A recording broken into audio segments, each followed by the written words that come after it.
son père, sa mère, qui ne pouvaient rien faire sans leur dire ce qu'il avait dans le cœur. Est-ce que quelqu'un me comprend? Il y a un proverbe qui dit que la confiance n'exclut pas le contrôle. C'est ça, non? Ça veut dire beaucoup de choses. Nous devons être prudents. Il n'est pas trop tard pour toi. Nous sommes encore en mars. Pratiquement à la fin du mois de mars. Nous sommes, je pense, le 29 aujourd'hui. Nous sommes à la fin du mois de mars.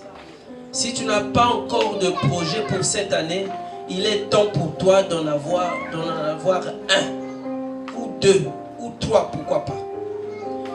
Quelqu'un dans la vie ne peut pas vivre sans projet. Est-ce que quelqu'un me comprend? Personne ne peut vivre sans projet, sans plan, sans programme. Nous ne pouvons pas être des éternels assistés, c'est-à-dire qu'on fait tout pour toi. Il est temps que toi-même tu commences à faire certaines choses. C'est important. Il y a des projets, des plans à court terme, à moyen terme et à long terme. Est-ce que quelqu'un me comprend? C'est-à-dire qu'il y a des choses qu'on devrait faire dans l'immédiat, à court terme. À court terme, ça veut dire que là, qu'est-ce que je dois faire? Peut-être demain, peut-être en avril. Que dois-je faire? C'est court. Dans les 2 mois aussi, c'est court. À moyen terme, dans les 6 mois, qu'est-ce que je dois faire? D'ici la fin de l'année, que dois-je faire? N'oublions pas que nous sommes dans l'année de l'accomplissement.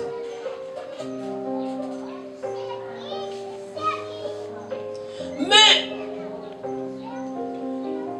dans le processus, c'est-à-dire entre le moment où on élabore le projet,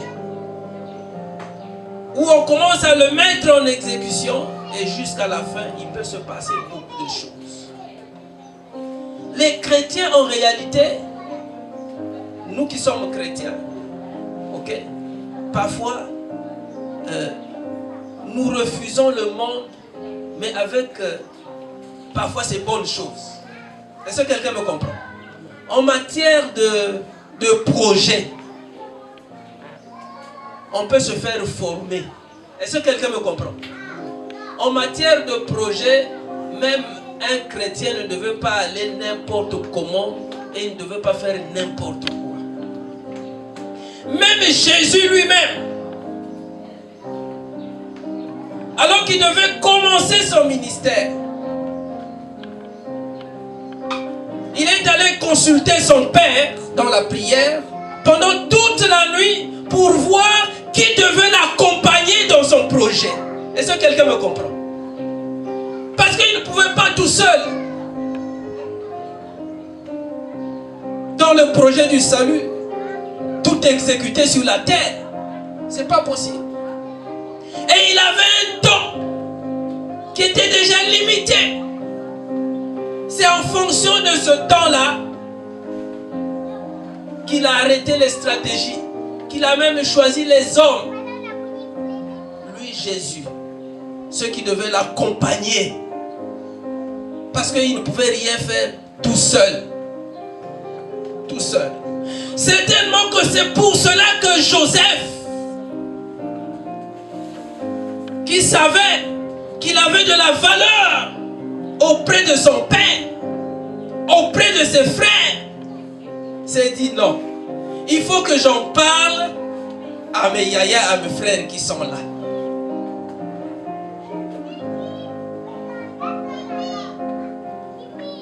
Il en a parlé. Il fait un deuxième songe. Donc, un deuxième plan qui se présente, un deuxième rêve, songe qui se présente comme un projet. projet. Il en parle encore à ses frères. Il en parle à son père. Ça veut dire que dans son cœur, il voulait bien partager cela avec sa famille. Ce n'est pas mauvais de dire à ton mari, de dire à ta femme, de dire à tes enfants, de dire à ton père, à ton frère, à ta soeur, ce que tu veux faire. Ce n'est pas mauvais. Et de manière naturelle, c'est même normal. Parce que si tu ne le disais pas, il va dire, ah oui, tu ne m'avais rien dit. Ah, on est là, on est ensemble avec toi, tu ne m'avais rien dit, donc débrouille-toi. Donc c'est bien beau de dire. Mais avant de dire quoi que ce soit, il faut demander la volonté de Dieu. Il faut chercher la volonté de Dieu. Et quand on partage un rêve, un projet, on ne dit pas tout. On commence par donner quelques bribes. Amen. Et si la personne à qui on soumet le projet est favorable, vous allez tout de suite comprendre que la personne est favorable. Parce qu'elle va vous donner des idées. Or, pour Joseph, ce n'était pas le cas. En partant du premier rêve, du premier songe au deuxième, ah, surtout ses frères ont dit, ah, le petit là, non, il faut qu'on l'arrête. Il faut qu'on l'arrête. Même son père l'a réprimandé. Joseph, c'est quoi? Un petit comme toi, qu'est-ce que tu veux nous dire? Que moi et ta mère et tes frères, nous viendrons nous prosterner devant toi. Attention. C'est sûr que les songes de rêve là, ou l'interprétation par son père, c'est resté dans son cœur. Parce que la Bible dit que son père garda toutes ces choses. Donc c'est sûr qu'en dormant et en se réveillant,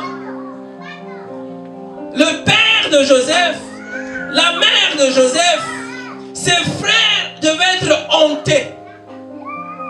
Comment on peut dire ça en français facile? Être hanté, ça veut dire que vous avez comme un esprit qui vient tout le temps vous parler, vous déranger. À cause d'un songe, d'un rêve. Et c'était compliqué. C'était compliqué.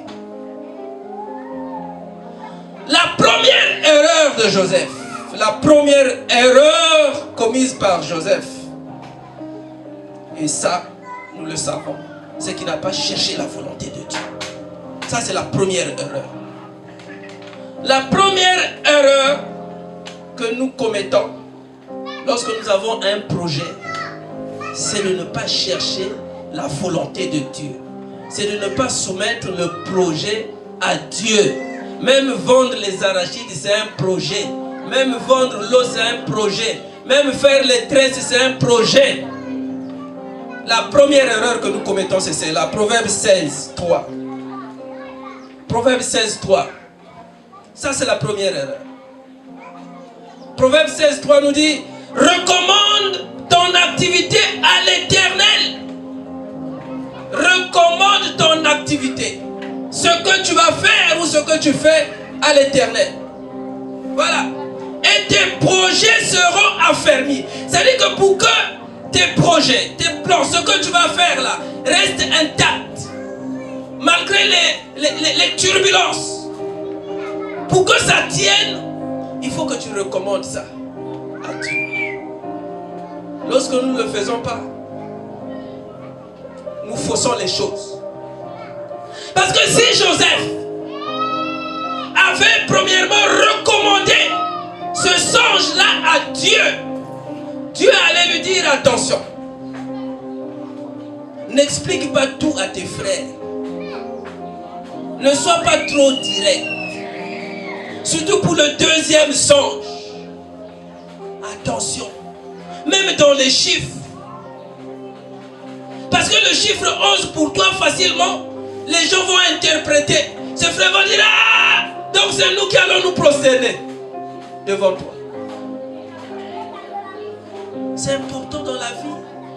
Mais j'ai l'impression que chez nous, nous faisons tout sans chercher Dieu. Chercher Dieu ne veut pas dire venir seulement à l'église.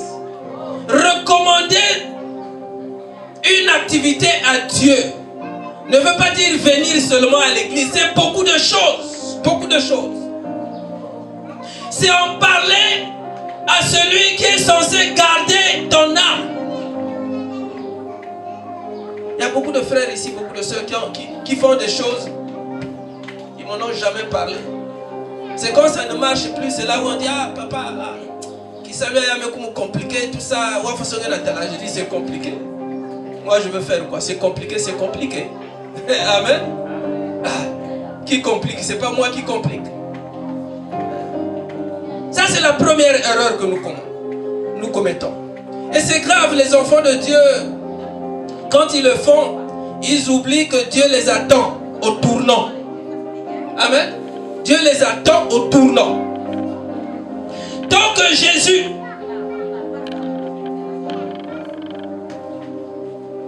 avait recommandé, alors qu'il avait recommandé son plan du salut à son Père, parce que c'est son Père qui l'avait envoyé, il est reparti auprès de son Père pour chercher la direction. Son Père lui a dit non, il faut que tu prennes autour de toi 12. En dehors des autres qui sont nombreux là, mais tu dois avoir 12. Et ensuite dans les 12 là, je prendrai 3 qui te seront très proches. Parce que chacun d'eux sera le symbole de ce que moi je ferai avec toi. Là Jésus s'est dit, ah bon c'est comme ça. Et il a commencé à les choisir. Même les plus brigands aussi, les bandits. Dans le lot, même celui qui allait le trahir, c'est pas grave. Même quand on est dans une église, autour du pasteur, autour d'un responsable de département, on peut avoir même 1 ou 2. Des gens qui ont des mauvaises intentions, il faut les avoir là. Donc c'est la volonté, c'est dans la volonté de Dieu. Est-ce que quelqu'un me comprend? Même dans ta propre famille, tout le monde ne t'aimera jamais. Même dans ta propre famille. Il ne faut jamais dire non, moi dans ma famille, tout le monde m'aime. C'est faux. Tout le monde dans la famille n'a pas un bon cœur. Ah oui, parce que c'est des hommes. C'est comme ça que ça se passe dans la vie. Même dans les sociétés là où nous évoluons, tout le monde ne peut pas nous aimer. Même si chaque matin tu dois dire bonjour, tu dois saluer chacun. Tout le monde ne t'aimera jamais, jamais. Même à l'église, là où on est censé vivre l'amour, partager l'amour, tout le monde ne t'aimera jamais. Jamais. Tout le monde ne t'aimera jamais. C'est ça la faute de Joseph. Il a mal fait les choses. Il a mal fait. Il a mal fait. Et dans la vie, nous devons faire excessivement attention.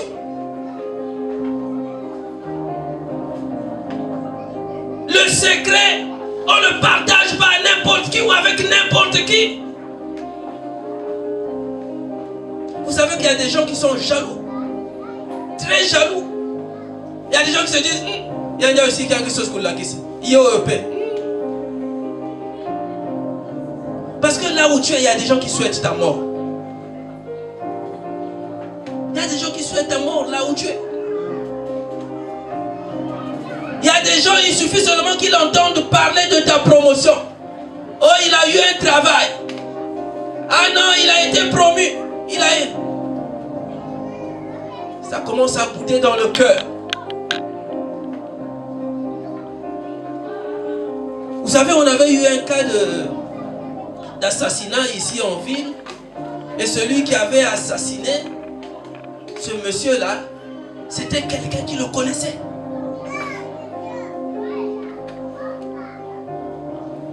C'est quelqu'un qui l'aidait même à acheter des véhicules et puis ils sont en train de conduire ses bus, ses taxis. C'est lui qui avait fait le plan.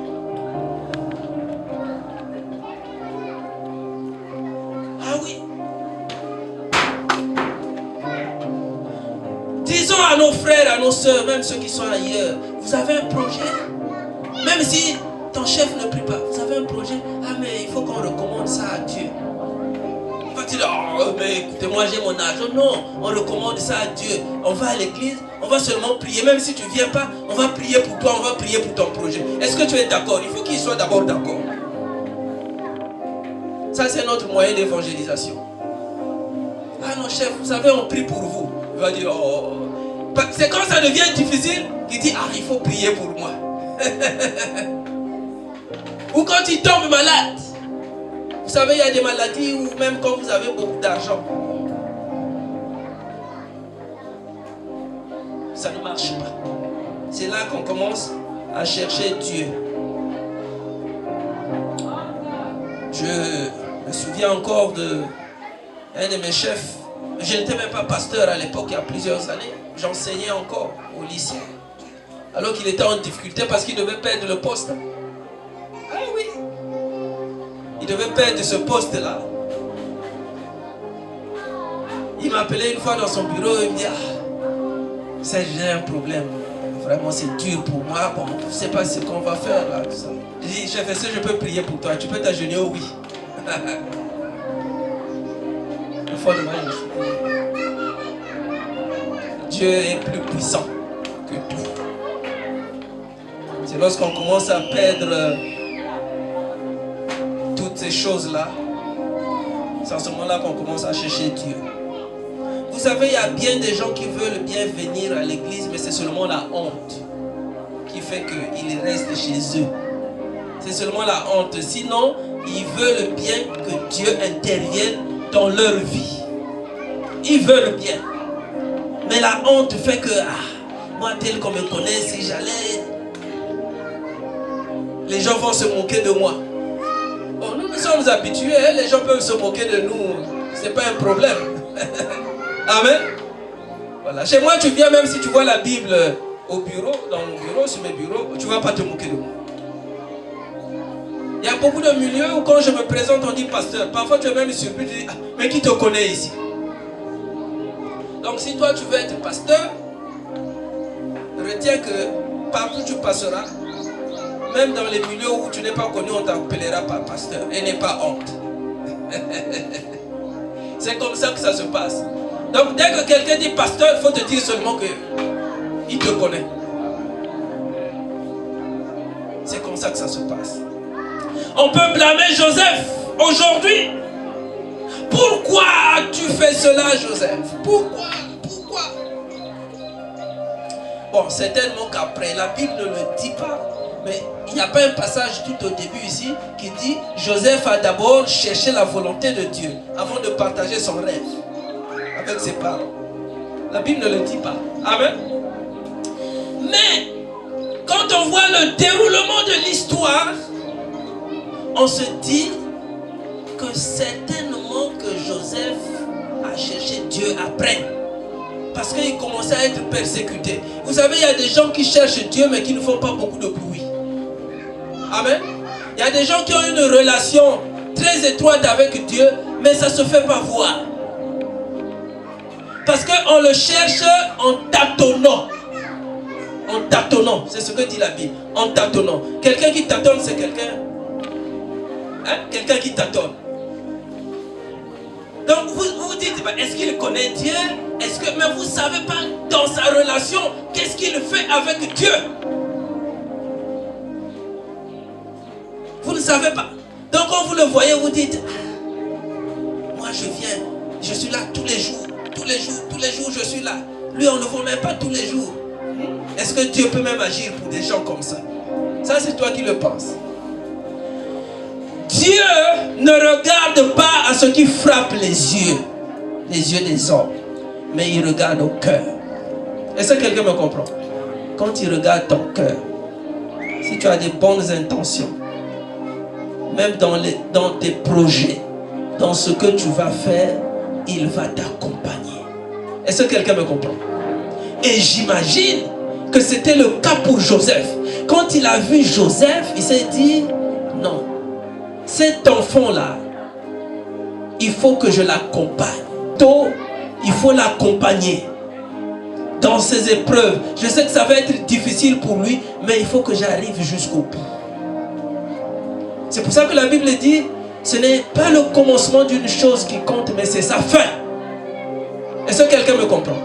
Même pour nous qui servons le Seigneur, aujourd'hui nous pouvons venir devant, prêcher la parole de Dieu, mais jusqu'à quand? Il oublie quoi? Il y a beaucoup de gens qui ont abandonné le service. Ils ont abandonné le service. Pas qu'il leur manque le temps, mais c'est parce qu'ils ne croient plus. Ils n'y croient plus. À supposer que d'ici quelques mois, vous ne voyez plus le pasteur à l'église, mais vous allez quand même vous interroger. Ah non, il a dit, il est déjà âgé, il a pris la retraite. Ah, le pasteur qu'on voit comme ça, là, donc, il ne peut même plus venir à l'église. Quand vous le verrez, vous devez vous dire que, ah, là. Il est en train de s'éloigner de Dieu. Est-ce que quelqu'un me comprend? Je ne dis pas que c'est ton cas. Pourquoi nous devons recommander toute activité, tout projet à Dieu? Pourquoi nous devons le faire? C'est important. C'est important. Alors, nous devons le faire parce que c'est Dieu qui est le maître de toutes choses. Toutes choses. Toutes choses. Et généralement, seuls, nous ne pouvons rien. On a toujours besoin d'un accompagnement. On a toujours besoin d'évaluer les choses. L'erreur que nous commettons, nous qui sommes chrétiens, c'est que nous ne calculons pas, nous n'évaluons pas. Et c'est très dangereux.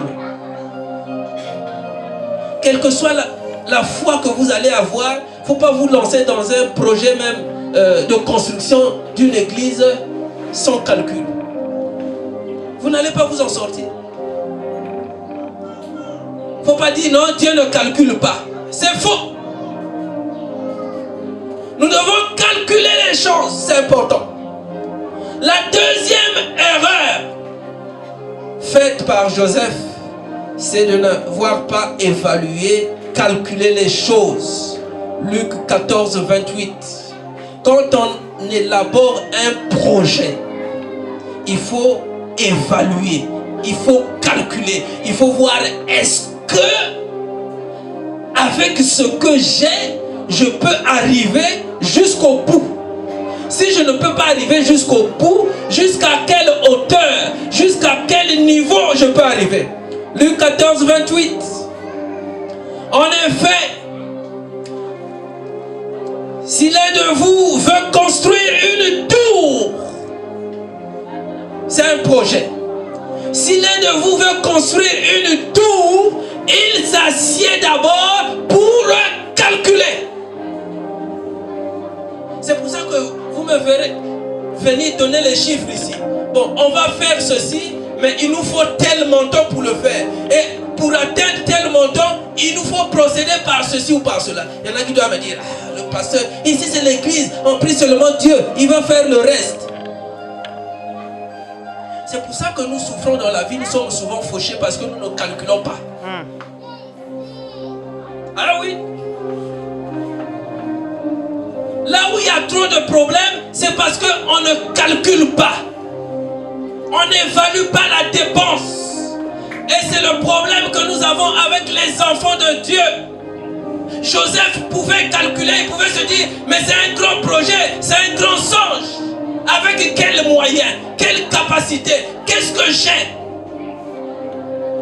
pour que tout cela puisse s'accomplir? Il faut s'asseoir d'abord pour calculer. D'abord pour calculer la dépense, ce que ça va coûter. Quel que soit le projet qu'on va avoir dans la vie, un salon de coiffure, un restaurant, je sais pas, vente de ceci ou de cela, il faut d'abord s'asseoir pour calculer la dépense. Combien dois-je dépenser pour ce projet?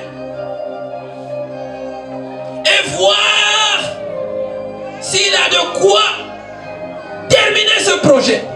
C'est-à-dire que les enfants de Dieu, même quand c'est Dieu qui t'a communiqué la vision. Mais Dieu nous a dotés d'une intelligence. L'intelligence s'est faite pour calculer, pour évaluer les choses. L'intelligence ne veut pas dire avoir 20 sur 20 à l'école. Il y a des hommes et des femmes qui sont intelligents mais qui n'ont jamais été à l'école. Ils maîtrisent même mieux les théories du commerce que ceux qui sont partis à l'école. Ah oui, pourquoi nos parents à l'époque réussissaient-ils plus facilement dans le commerce que maintenant là? Pour nous, il y a beaucoup de gens. Ça veut dire que nous pouvons être à deux, avoir le même montant, mais les deux n'allons pas réussir de la même manière. Ah oui. Si Dieu, d'ici là, pouvait le permettre, nous allons prendre un échantillon pour cette année, même de 5 ou 10 personnes, à qui nous allons donner le même montant. Nous allons demander à chacune des personnes de venir avec un projet. Un projet. Nous allons donner le même montant et nous allons évaluer. C'est pour ça que dans les grandes églises, même quand on soutient les frères et les sœurs, il y a une équipe qui est là pour coordonner, pour vérifier, pour regarder, pour vous dire non, ma soeur, mon frère, ce que tu veux faire là, ça ne va rien rapporter. Oh non, je compte seulement sur Dieu. Non, c'est pas comme ça avec Dieu. Oui. Si tu veux bâtir une tour, parce qu'une tour c'est beaucoup d'infrastructures, c'est beaucoup de choses qui vont rentrer là-dedans. Il faut que tu t'assieds d'abord pour calculer la dépense. Combien ça doit me coûter? Combien ça doit me coûter? Et c'est ce que nous faisons à l'église ici. Nous voulons construire jusqu'à telle étape. Combien ça va me coûter? C'est ce que je dis souvent aux ouvriers. Non, ne me mettez pas la pression. Moi je calcule. Je calcule, je suis pasteur, mais je calcule. Et moi et mon épouse, nous sommes forts en calcul. Si vous demandez à maman là, elle est forte en calcul. En calcul. En calcul. Quand on est fort en calcul, Dieu nous amène très loin. Mais quand on dépense n'importe comment et à tout moment, on ne peut pas aller loin, même dans son commerce. Demandez aux mamans, il y a plusieurs mamans, plusieurs femmes, sœurs qui sont ici, qui sont dans le commerce. Elles tiennent parce qu'elles font tout le temps des calculs. Il faut calculer la dépense. Je calcule, qu'est-ce que je dois dépenser, qu'est-ce que ça va me rapporter, est-ce que j'ai les moyens pour arriver jusqu'à tel niveau. Bon, avant d'arriver à tel niveau, parce qu'une tour ça peut signifier plusieurs niveaux. Est-ce que tu as les moyens pour arriver jusqu'à l'achèvement de la tour? Si tu n'en as pas assez, tu dis non, je m'arrête d'abord au premier niveau. Est-ce que quelqu'un me comprend? J'évalue pour le premier niveau et ensuite je continue. Ceux qui ont travaillé avec moi savent que moi je calcule. Hein? Demandez à l'évangéliste, il va vous dire. Moi je calcule, je dis, mais ici là, il manque ça, ici là, tu vois. Il y a des fois où j'écris. On a dit, pasteur Maboko Ngolo, hein. Même princesse qui de temps en temps vient, elle voit que je calcule. C'est pas anti-biblique, c'est biblique. Les mamans, si vous voulez aller loin, les sœurs dans les foyers, il faut calculer la dépense. Ne soyez pas des femmes qui mettent l'argent partout. Dès que tu as un peu d'argent, après, c'est fini. Il faut calculer. Tu veux amener les enfants loin dans les études, il faut calculer. Il faut t'asseoir pour calculer la dépense. Il faut demander à l'enfant, bon, toi tu utilises combien d'abord? Quand tu utilises ça, moi quand je fais ça, des fois où les enfants disent, ah papa, je dis oui, je calcule. Même les petits montants, je calcule. Parce que c'est biblique. C'est important. Si vous ne calculez pas, vous allez avoir des problèmes. Des problèmes. Et Joseph, à cet âge-là, n'avait pas déjà le sens de l'évaluation. Parce que s'il avait le sens de l'évaluation, il allait se dire, ah, non. Ici, là, c'est trop fort pour moi. C'est trop fort. Peut-être allait-il se dire, bon, mes songes là, au lieu d'en parler à mes frères, bon, je vois quand même mes frères, tous là, il y a quand même un qui peut m'aimer. Et au lieu de lui dire, non, j'ai dit, bon, j'ai vu quelqu'un quelque part là, il m'a dit qu'il avait ceci ou tel projet. Est-ce que c'est réalisable? Quand vous voulez avoir le point de vue de quelqu'un dans un projet, vous pouvez commencer par lui dire des petites choses comme ça, pour voir comment il va réagir. Et si vous trouvez, vous voyez qu'il vous accompagne, en ce moment-là, vous dévoilez, vous dites non, en réalité c'était moi-même. En réalité c'était moi-même. Les enfants de Dieu ne savent pas calculer. C'est ça qui est dérangeant. Ils ne calculent pas. Voilà pourquoi ils ne réussissent pas dans ce qu'ils font. Et les enfants n'aiment pas que les parents fassent des calculs. Et c'est dangereux. Si tu es un parent, si tu as un enfant qui ne veut pas que tu calcules, tu dis, s'il te plaît, tu restes tranquille. C'est moi qui calcule la dépense. Amen. C'est moi qui calcule la dépense parce que c'est moi qui sors l'argent. Oh non, donne seulement ça. Non, non, non, non. Je dois calculer. Nous devons calculer. C'est important. Nous devons calculer, évaluer la dépense. Parce que nous avons beaucoup de projets dans la vie. Beaucoup de projets. Beaucoup de projets. Et je disais tout à l'heure qu'il te faut quand même avoir un projet cette année. Un projet quand même cette année. Proverbe 19, 21. Il y a dans le cœur de l'homme beaucoup de projets. Beaucoup de projets. Mais c'est le plan de l'Éternel qui s'accomplit. Beaucoup de projets. Beaucoup. Moi-même aussi j'en ai beaucoup. Qui d'entre nous ici a beaucoup de projets? Lève sa main. Vous n'avez pas de projet. Marraine, toi tu n'as pas de projet. Ah, tu as levé ta main. Bon. Sinon, quand tu allais venir, papa, il y a ce dit non, tu avais dit que tu n'as pas de projet. Il y a dans le cœur de l'homme beaucoup de projets. Il y en a qui ont le projet de devenir millionnaire, milliardaire. Il y en a qui ont le projet de voyage, le projet de mariage, le projet d'être dans un bon foyer, le projet d'être un grand pasteur, le projet d'avoir une voiture, le projet d'avoir un grand commerce. Il y a même des jeunes ici qui ont des projets. Beaucoup. Un jour, quand je demandais à un enfant, toi, qu'est-ce que tu veux faire dans la vie? Disons, je veux devenir président. Il y a un grand projet.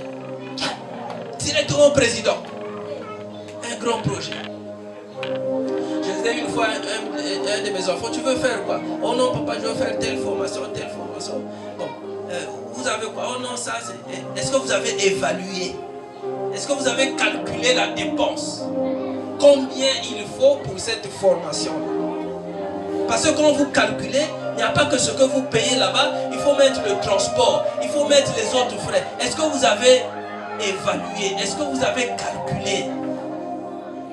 Généralement, on ne calcule pas, on n'évalue pas. Et c'est pour ça que, quand on a plusieurs projets, souvent on a des difficultés. Est-ce que quelqu'un me comprend? Parce qu'on a plusieurs envies. Tu veux faire plusieurs choses à la fois. Mais comme tu ne calcules pas, tu dis, bon, je commence seulement tout à la fois.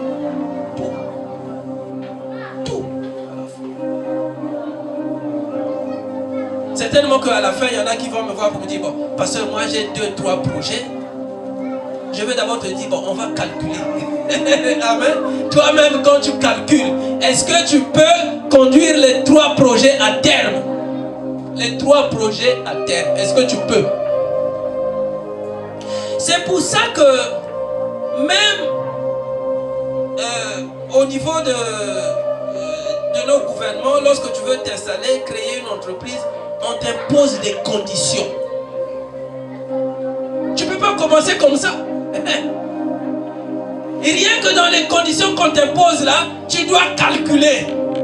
Ah, moi pour commencer, pour être bien, il faut que je dépense ceci, il faut que je dépense cela, il faut que je fasse ça, il faut que je fasse ça, il faut que je fasse.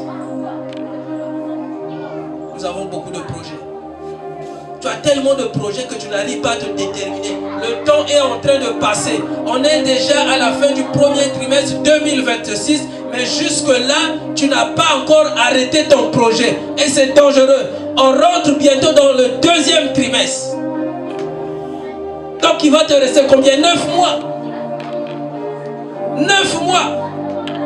À quel moment parlerons-nous de l'accomplissement de tes projets? Si déjà même au départ, tu n'as pas encore arrêté ton projet. Tu n'as pas encore arrêté ton projet. Le projet pour la construction de l'église, nous avons dit, nous allons faire les dalles. Ça c'est le projet. Nous allons nous arrêter par là, pour cette année. Parce que j'ai calculé, j'ai évalué. On va dire non, Dieu va faire. Non. Même les grands pasteurs, ils ont des problèmes. Même les grands prophètes que vous voyez là, s'ils avaient la possibilité de changer le cours de leur vie, ils le feraient. Oui. Il y en a qui continuent à rouler dans les vieilles voitures, mais parce qu'il n'y a pas l'argent. Oui. Tu vas seulement prier, non, que Dieu touche un fidèle là qui vienne m'acheter une nouvelle voiture. Non, Dieu n'est pas dans ces choses-là. Dieu va dire, mais toi tu es orgueilleux. Hein? Tu as besoin seulement d'une bonne voiture, belle voiture, mais tu ne veux pas que la vie de tes fidèles, des âmes qui sont sous toi puisse changer. Je ne te la donne pas. C'est comme ça. Il faut calculer, il faut évaluer. C'est important dans la vie. Et le plus grand projet de l'église. Nous voulons voir l'accomplissement de ce projet ici. D'ici la fin de cette année, on aura fini avec les dalles. Les dalles de la mezzanine et les dalles des bureaux qui seront là. Parce qu'on évalue, on calcule. Oui, il est le maître des temps et des circonstances.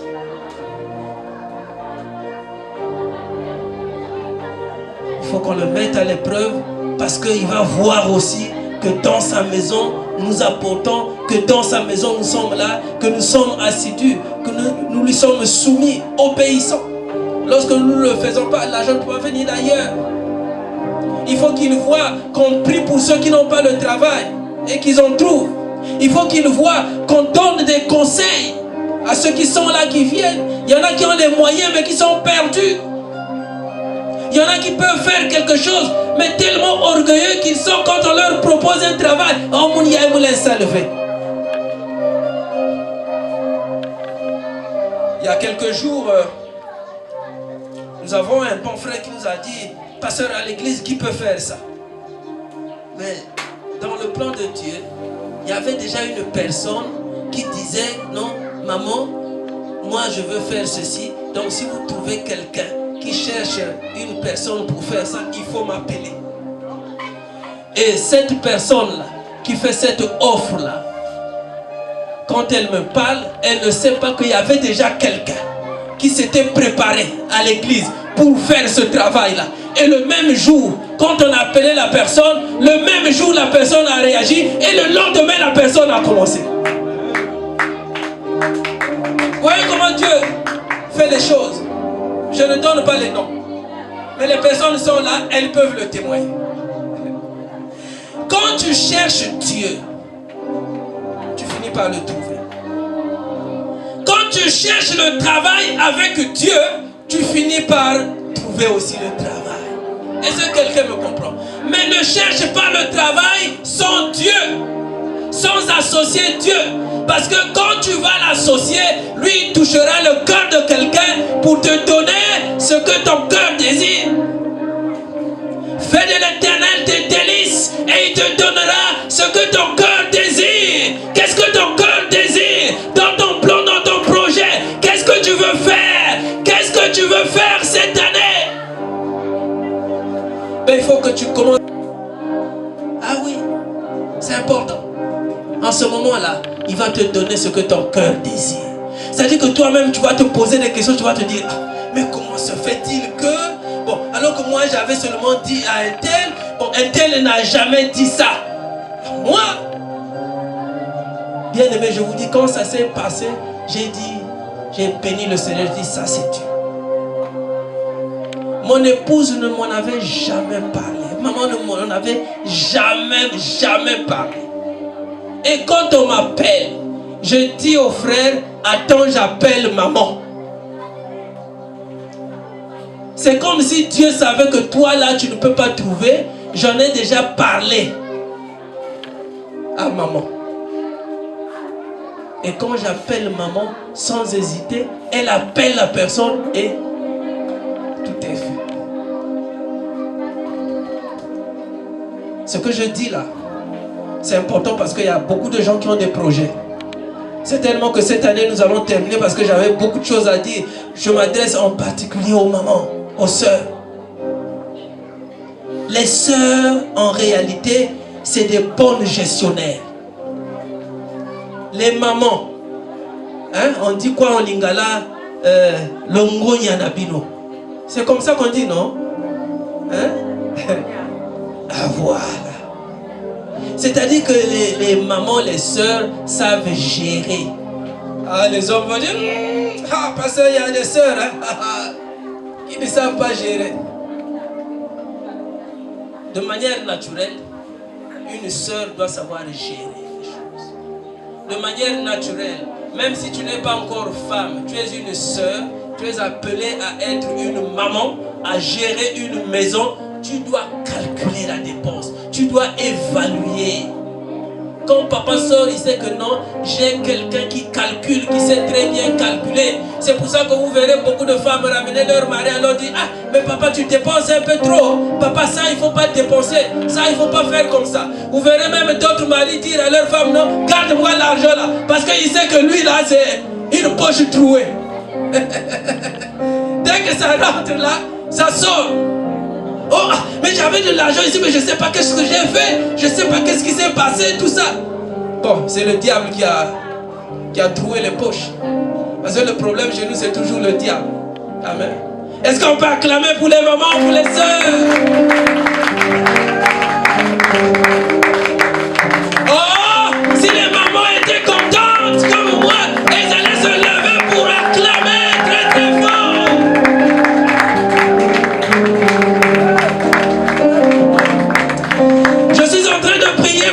Toutes les sœurs, toutes les mamans, si elles peuvent se mettre debout, je prie pour vous.